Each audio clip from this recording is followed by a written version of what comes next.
যিমানখিনি সময় আপোনালোকে অসীমত ত্যাগ কৰিছে ধন ত্যাগ কৰিছে, ইয়াৰ পৰা একো লাভালাভ নহ'ব। ভাগৱত হৈছে আত্মবিশ্লেষণ। ইয়াৰে আমি ভাগৱতৰ যিখিনি কথা, যিটো সত্য, এই সত্যটো মানিব লাগিব। বিশেষকৈ যুৱ ধৰ্ম আমি মাধৱ গুৰুকে 399 নম্বৰ যিবিলাক ঘোষা কি লিখিছে, সত্য যুগে ধ্যান, ত্ৰেতা যুগে যজ্ঞ, দাপৰ যুগত পূজা, কলিত হৰিত কীৰ্তন বিনাই আৱৰ নাইকে গীতা। যুগ ধৰ্ম সাপেক্ষে যে কলিযুগৰ মনুষ্য হিচাপে ভাগৱতৰ ব্যতিৰেকে, নামৰ ব্যতিৰেকে জীৱৰ গতি নাই। গতিকে ভাগৱতে কোৱা কথাখিনি আমি আমাৰ জীৱনত আমি ব্যৱহাৰ কৰিবলৈ চেষ্টা কৰিব লাগিব, তেতিয়াহে আপোনাৰ জীৱন সফল হ'ব। গতিকে কৈছে যে দুষ্টসকলে কি কৰিব, ইয়াক দুষ্টসকলে ইয়াৰ যিটো ফল ইয়াক মিঠা নাপায়, আৰু সজ্জনসকলে ইয়াক আনন্দ পাব। কৃষ্ণ কথা শুনাৰ পাছত আপোনাৰ অমৃতৰ ইয়াত অনুভৱ হ'ব লাগিব। যদি অমৃত আপুনি লগা নাই, তেনেহ'লে আপুনি মানি লওক যে আপোনাৰ পূৰ্বজন্মৰ কিবা কাৰকধৰ কিবা বাসনা আছে, যাৰ কাৰণে ৰাতি লাগি আছে, যাৰ কাৰণে কৃষ্ণ কথাই ক্ৰিয়া কৰা নাই। ভকতসকলৰ মূৰ্খ হ'ব, আনন্দ হ'ব, আৰু দুৰ্জনসকলৰ কি হ'ব, পৰাভৱ হ'ব। দেখিওক বিদ্যামান নকৰিবা কাকতীয়া মাধৱক বুজিসকলে, তাহাৰেকে মহালাভ, তাহাৰেকে মহালাভ, তাহাৰেকে কৰি। আৰু যিসকলে এই সাধু সংগত থাকি কৃষ্ণ কথা শ্ৰৱণ আৰু কীৰ্তন কৰিব, সেইসকলৰ জীৱন ধন্য হ'ব।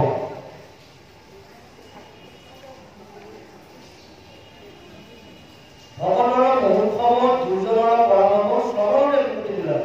আপুনি মাথো শ্ৰৱণ কৰক, যি নৱমী ভক্তি। এই ভক্তিৰ ভিতৰত গুৰুজনাই দুটা শ্ৰেষ্ঠ বিশেষকৈ কৈছে শ্ৰৱণ আৰু কীৰ্তন। হয় আপুনি শুনক, নহ'লে নিজেই গাওক। গতিকে আজি আমি কীৰ্তন কৰিছো, আপোনালোকে শ্ৰৱণ কৰিছে। গতিকে এই শ্ৰৱণ ধৰ্মটো যদি পালন কৰি যায়, তো মনুষ্য আমাৰ যিটো শৰীৰটো লাভ কৰি কলিযুগত ধন্য ধন্য কলিকাল, ধন্য নৰকাল, আৰু ধন্য ধন্য ৰাম নাম। এতিয়া কলিযুগত জন্মগ্ৰহণ কৰিলে কোনেও বাধা দিয়া নাই, ভাৰতবৰ্ষত জন্মগ্ৰহণ কৰিছে, এতিয়া ৰাম নাম পাইছে। ৰাম নামক সাৰ কৰিব পাৰিছে নাই, এইটোহে মূল কথা। যদি ৰাম নামক সাৰ কৰিব পাৰে, তেনে মনুষ্য নামৰ যিটো জন্ম ধাৰণ কৰিলে আপোনালোকৰ জীৱন সফল হ'ব। ইয়াৰ পাছত শেষৰ পদে কি কৈছে, অহেন জানি মাধৱ হৃদয়ত ধৰিব, শ্ৰৱণ কীৰ্তন ভাগ ধৰি, অনন্ত কন্দলি ঘৰে গতি নাই, কৃষ্ণ বিনে অবিৰন্তৰে পুৰা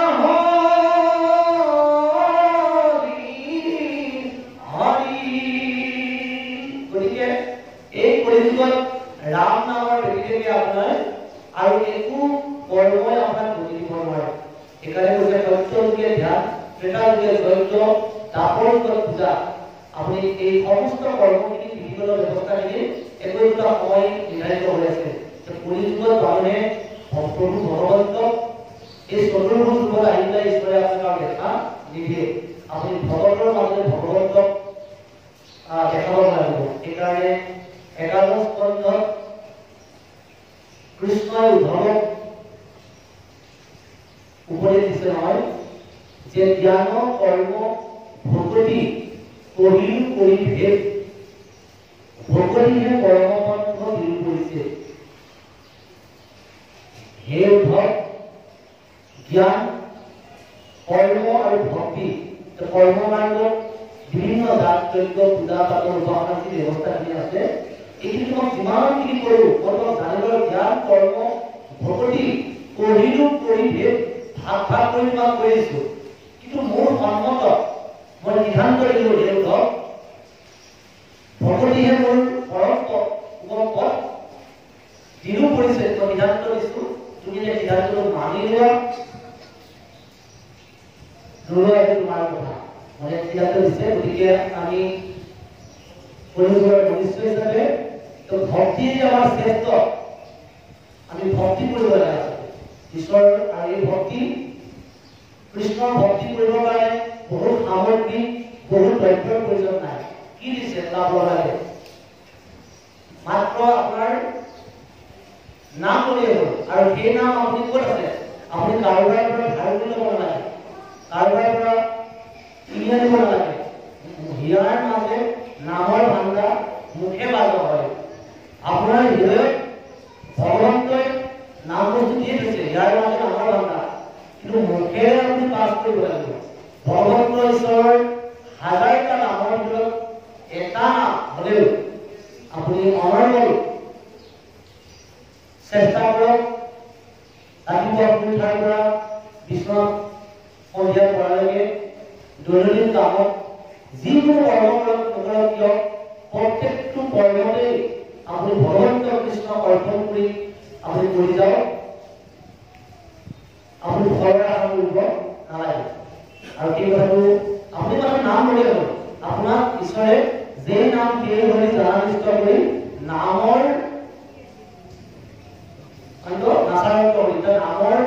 নামৰ কাষৰ পৰা ভগৱন্তই দিলেও আপোনাক এৰাল দিয়ে। যে যেনেকৈ গাইজনীয়ে পোৱালিটোক শত্ৰুৰ পৰা বাঘ সিংহ শিয়ালে খাব বুলি সকলো সময়তে সুৰক্ষা দি পেলাই লৈ ফুৰে, যেনেকৈ পক্ষী এটাই নিজৰ চৰাইকেইটাক নিজৰ ডেউকাৰ মাজত আবদ্ধ কৰি ৰাখে শত্ৰুপক্ষৰ কোনোবাই চিলনি অন্য কোনোবা শত্ৰুৱে যদি কাঢ়িব বুলি, ঠিক সেনেকৈ আপুনি মাথো নামটো স্মৰণ কৰক। যলৈকে যাওক যি নকৰক কিয় ঈশ্বৰৰ নামটো যেতিয়া আপুনি লৈ থাকিব, নামে আপোনাক কি কৰিব, নামৰ পিছে পিছে ভগৱন্তই কি দিছে কাষে কাষে ফুৰ বুলি দিছে। মাথো অভ্যাসটো কৰক। আৰু নামত কিন্তু দৃঢ় বিশ্বাস লাগিব। প্ৰথম কথা হ'ল কি, এই নামৰ প্ৰতি বিশ্বাস লাগিব। বিশ্বাস নহ'লে যদি আৰু বোলে টানত পৰি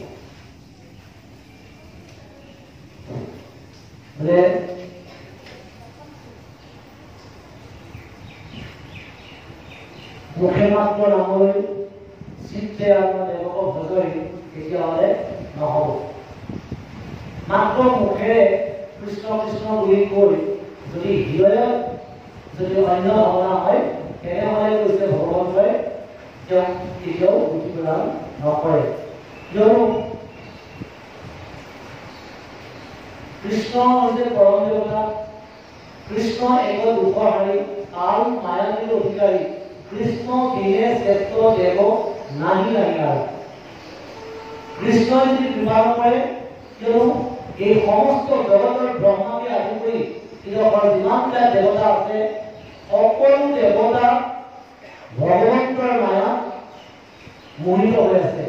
আমাক মাধৱপুৰ দেৱতাক কি দিছে? অভ্ৰমায়া বিকৰি জীৱজগত ৰাম ৰাম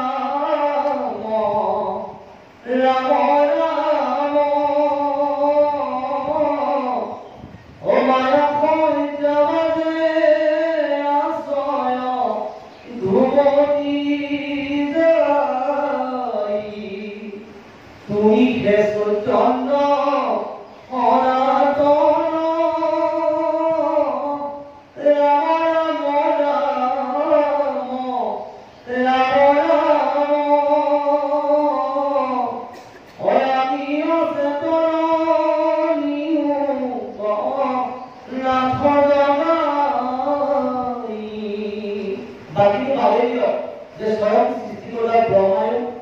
ঈশ্বৰৰ মায়াতে মোহিত হৈ আছে। আপোনাক কৃষ্ণৰ দেখিলে আপুনি যদি অন্য ক্ষুদ্ৰ ক্ষুদ্ৰ দেৱতাৰ কাষলৈকে যায়, ভগৱন্ত পুৰুষে গীতাত 6ষ্ঠ অধ্যায় 19 নম্বৰ 7ম অধ্যায় 20 নম্বৰ শ্লোকত কৈছে যে যিবোৰ মানুহে যিবোৰ দেৱতাৰ কাষলৈ যায় মই বিচাৰে মই তেওঁলোকৰ হৃদয়ত থাকি সেই সকল দেৱতাৰ প্ৰতি মই আসক্তিটো তেওঁ বঢ়াই দিওঁ। কি কৈছে যে যোনে যেনেকুৱা দেৱতাৰ কাষলৈ যাব বিচাৰে মই তেওঁৰ হৃদয়ত থাকি সেই মোৰ দেৱতাৰ বিষয়ে মই আসক্তি বঢ়াই দিওঁ আৰু সেই দেৱতাসকলে সেইজন ব্যক্তিক সেইখিনিয়ে ফল দিব পাৰিব যিখিনি মই দিম। মই যিখিনি তেওঁক সেই দেৱতাক মই যিখিনি দিম মোৰ ব্যক্তিগত মই যিখিনি দিব দিম সেইখিনিহে সেইজন দেৱতাই সেইজন ব্যক্তি দিব পাৰিব। কিয়নো ভগৱন্তৰ ব্যক্তিকে ভগৱন্তৰ তিনিটা শক্তি বিশেষভাৱে তেওঁৰ ঈশ্বৰৰ তিনিটা গুণ বিশেষ গুণ আছে যিকেইটা গুণ অন্য কোনো দেৱতাৰ নাই। কিন্তু অন্য দেৱতাক আপুনি আশ্ৰয় ল'লে আপুনি নাপায় কিয় এই তিনিটা গুণ বিশেষ গুণ আছে। কি কৈছে যে তেওঁ কালৰ অধিকাৰী সময়ৰ অধিকাৰী যি হৈ আছে যি হ'বলগীয়া আছে আৰু যি ভৱিষ্যতেও হ'ব এই সকলোখিনি গৰাকী কোন একমাত্ৰ কৃষ্ণ কালৰ অধিকাৰী। দ্বিতীয়টো কি হৈছে মায়াৰ অধিকাৰী। এই সমস্ত মায়াখিনি যতনি কৰিছে আপোনাৰ সুখ দুখ ভোগ আপুনি যি কৰ্ম কৰিছে সকলোখিনি ঈশ্বৰৰ মায়াতে কৰিছে মায়াৰ অধিকাৰী। আৰু মুখ্যৰ অধিকাৰী আপোনাক কোনেও গতি দিব নোৱাৰে। সেইকাৰণে আপুনি জীৱনকালত গোটেই জীৱনকালৰ যুদ্ধত আপুনি যি কৰ্মৰ যোগেদি নহওক যি ৰাস্তাৰ মাজেদি নহওক উপাসনাৰ ব্যৱস্থাৰে নহওক যদি নাযাওক কিয় অন্তিম ক্ষণত যেতিয়া শেষ বিশ্বাস ত্যাগ কৰিব আপোনাক শ্মশানলৈ লৈ যাব তেতিয়া চাৰিজনে কান্ধত ল'ব আৰু কাষত যেতিয়া কাষৰ সকলে কি ক'ব ৰাম নাম সত্য হে ৰাম নাম সত্য হে। অৰ্থাৎ ৰাম নামে সঁচা আছিল। আমি পদৰ অকণমান আঁতৰি আহিলো আৰু তথাপিও এই উপদেশ আমি কৈছে কলিযুগত আমাক কৈ গৈছে ৰাম নাম ব্যতিৰেকে আৰু আমাৰ গতি নাই। যে আপুনি যি ব্যৱস্থাৰে নহওক কিয় অন্তিম ক্ষণত আপোনাক কি কৰিব লাগিব বহুতি অক্ষৰ যিটো নাম ৰাম নাম সঁচা বাকী সকলো মিছা।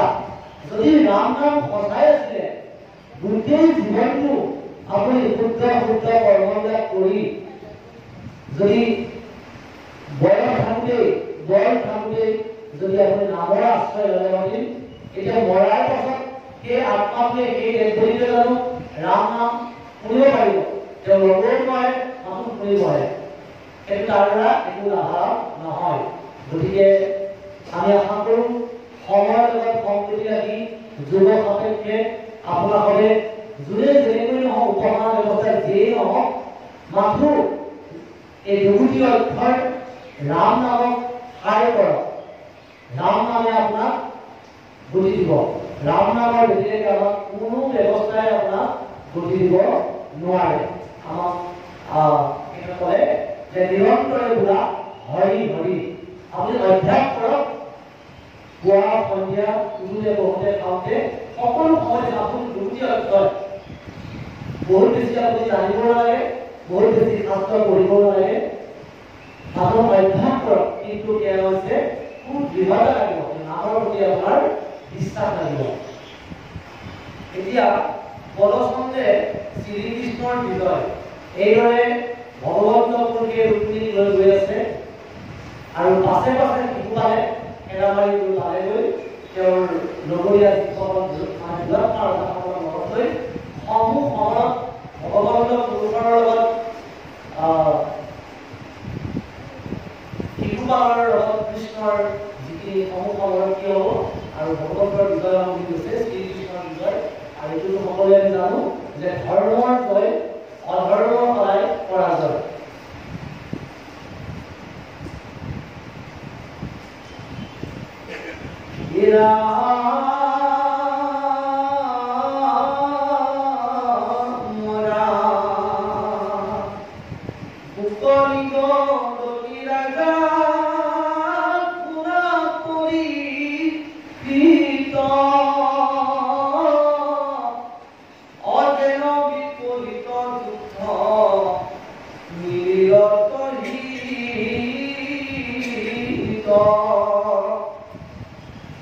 ৰথে ঘূৰে গজে চলি জানমসকলে অমাধৱক পাছত কৰি ঘাইৰা পতুহলে ৰাম নিপতিব নৰখেৰা দেখি লাগে প্ৰলয় কালৰ যেন প্ৰচণ্ড সাগৰ কৃষ্ণৰ সেনা কচাই বেলি সমুদায়ী অকলিলে কখৰ বৃষ্টি লঘুৰি খচা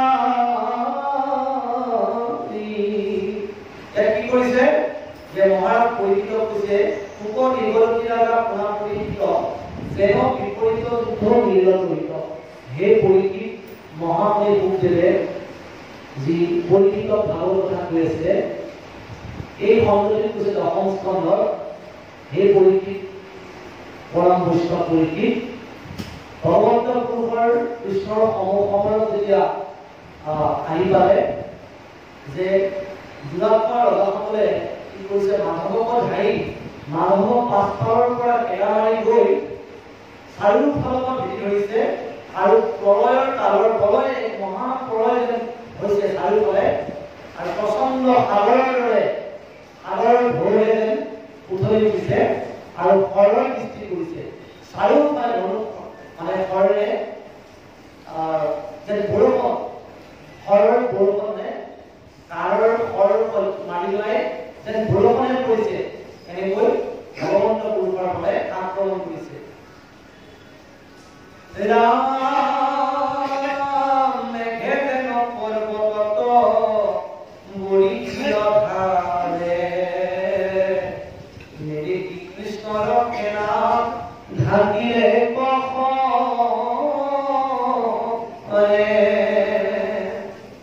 ৰুক্মিণীৰ মনে মহা মিলিল বিষাদ অমনত নয় জানু মিলিল প্ৰমাদ এনেকুৱা দৃশ্য বুলি কৈছে যে মেঘে যেন পৰ্বতত বৰিশিল ধাৰে যেন আকাশত মেঘে ডাৱৰে যেন বিস্ফোৰণ হৈ চাৰিওফালৰ ঘন বৰষুণ পৰিছে যেন এনেকৈ খৰবৃষ্টি হৈছে ধাৰাসাৰে যেন বৰষুণ পৰিছে আৰু চাৰিওফালৰ পৰা ভগৱন্ত পুৰুষৰ ঈশ্বৰ কৃষ্ণৰ যিসকল সেনা আছিলে এই সেনাত কোনেও কাকো দেখা নাপায় এনেকৈ যেন অন্ধকাৰে ঢাকি ধৰিছে আৰু ৰুক্মিণীয়ে নাৰীৰ এটি কুকুৰৰ স্বভাৱ অকণমান সময়ৰ কাৰণে হ'লেও ৰুক্মিণীয়ে মনত বিষাদগ্ৰস্ত হৈছে যে প্ৰভু এতিয়া কি হ'ব যিহেতু দুষ্ট ৰজাসকলে চাৰিওফালৰ পৰা ঘেৰি ধৰিছে ইয়াৰ পাছত কি অৱস্থা হয় বুলি মতে শংকা কৰি পেলাই বিষাদ মনেৰে চিন্তা কৰিছে ৰাম স্বামী ৰক্ষে নাকতে ঢাকিলে কখৰ ভয় ভৈৰা মুখানি কাম পয় কৰে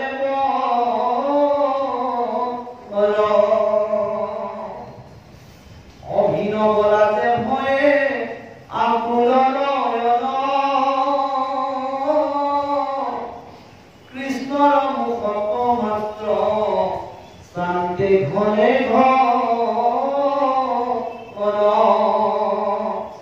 আৰু বাৰে বাৰে কি কৰিছে যে প্ৰভু ভগৱন্তৰ মুখলৈকে চাইছে আৰু বাস্তৱ জীৱনত যেতিয়া আমাৰ জীৱনৰ আইসকলৰ যে জীৱনলৈ বিপদ আহে সন্মুখত যদি আপোনাৰ বাটৰ কাষত সন্মুখত যদি আপোনাৰ কিবা সমস্যা হয় আপোনাৰ একমাত্ৰ প্ৰথম আশ্ৰয় হ'ব যে বাপগৰাকী যে স্বামী থকালৈকে আইগৰাকী নিৰাপদ হৈ থাকে নাথাকে জানো কিবা এটা সমস্যা হ'লে এই বিপদৰ মুহূৰ্তত স্বামীগৰাকীয়ে বিপদৰ পৰা ৰক্ষা কৰিব আৰু যদি স্বামী বিলীন হৈ যায় তেতিয়া এগৰাকী নাৰীৰ কি অৱস্থা হয় সেয়া সকলোৱে জীৱনৰ ভুক্তভোগী জানে।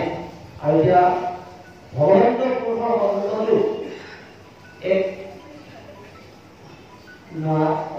দেখাইছে এক মনুষ্যৰ চেষ্টা যে ৰুক্মিণীয়েও এটাই উদ্দেশ্য মনত ভাৱনা কৰোঁ যে স্বামীয়ে তেওঁৰ কাষত আছে যেতিয়া কৃষ্ণৰ ব্যতিৰেকে ভগৱন্তৰ ব্যতিৰেকে আৰু মুখত মাতবোৰ নাই, কৃষ্ণৰ মুখত মাত্ৰ শান্তি নহয়, বাৰে বাৰে ভগৱন্ত পুৰুষৰ মুখলৈকে চাব খুজিছে। মাধৱ এটাই উদ্দেশ্য তেওঁ ভগৱন্তে কি কৃপা কৰে নকৰে। ৰাম মাধৱে দেখন্ত ভয় ভয়ন্ত ৰুক্মিণী, দুই হাতে খাবতীয়া চপাই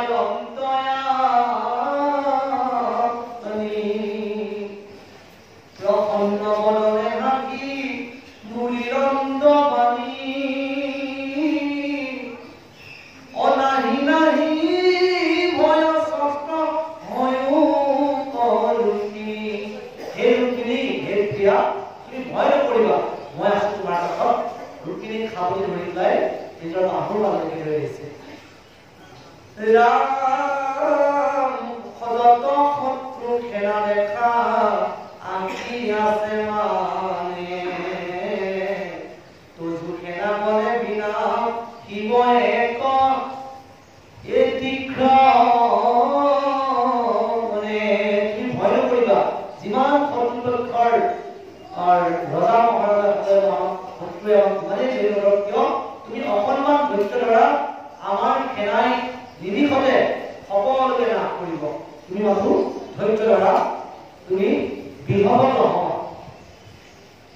ৰাম সিংহ কি কৰে দেখা কুকুৰৰ পালে, ৰংগ চাৰি থাকা পৰাই বেকয়ে কটিলে।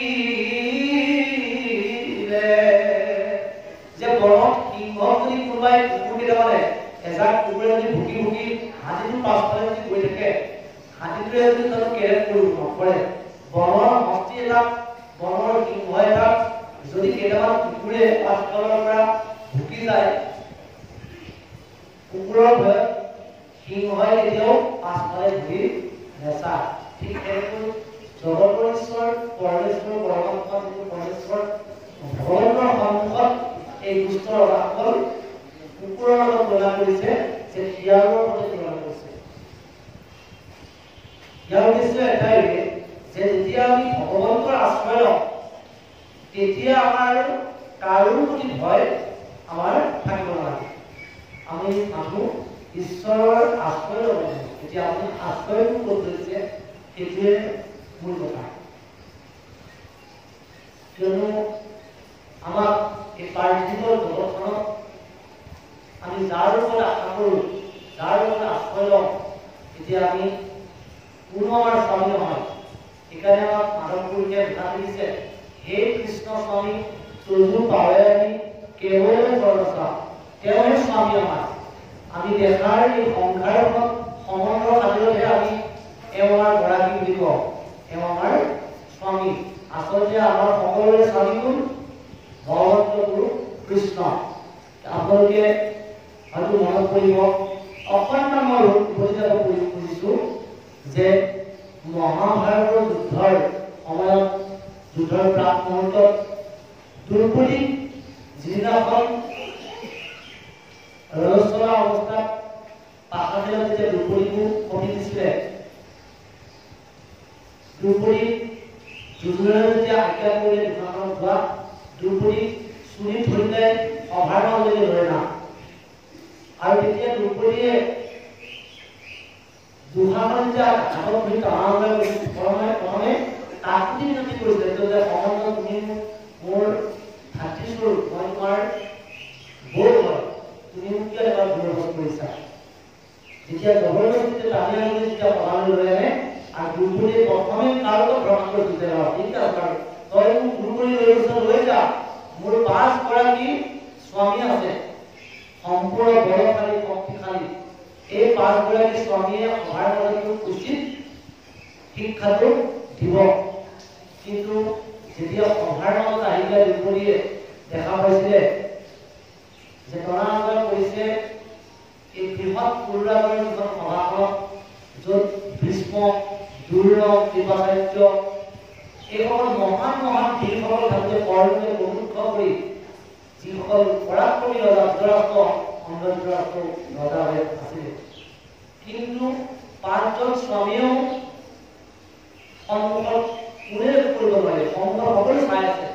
তেতিয়া কি কৰিছিলে দ্ৰৌপদীয়ে প্ৰথমে স্বামীসকলৰ পৰা আশা কৰিছিলে যে মোক এই দুষ্টৰ কবলৰ পৰা মোক নিজৰ স্বামীক উদ্ধাৰ কৰিব, কিন্তু দেখিলে যে এওঁলোকে এতিয়া নিৰ্মাণ হৈ আছে, এওঁলোকৰ দাসত্ব স্বীকাৰ কৰি এতিয়া এওঁলোকে একো সহায় কৰিব নোৱাৰে।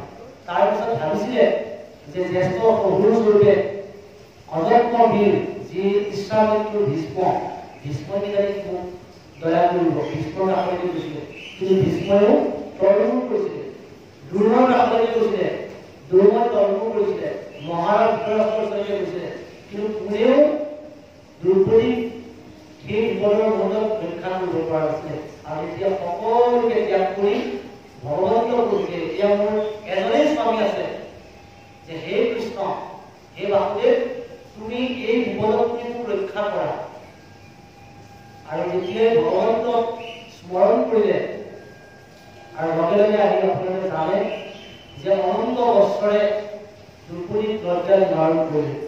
গতিকে আমি যদি ভগৱন্তৰ প্ৰতি বিশ্বাস দৃঢ় থাকে, ঈশ্বৰৰ প্ৰতি যদি আমি স্বামী হিচাপে যদি মানি লওঁ, তেতিয়াহ'লে ভগৱন্তই আমাক যেনেকৈ বিপদ নহওক কিয়, যেনেকৈ জীৱনলৈ সমস্যা নহওক কিয়, কিন্তু আপোনাৰ দৃঢ় বিশ্বাস লাগিব।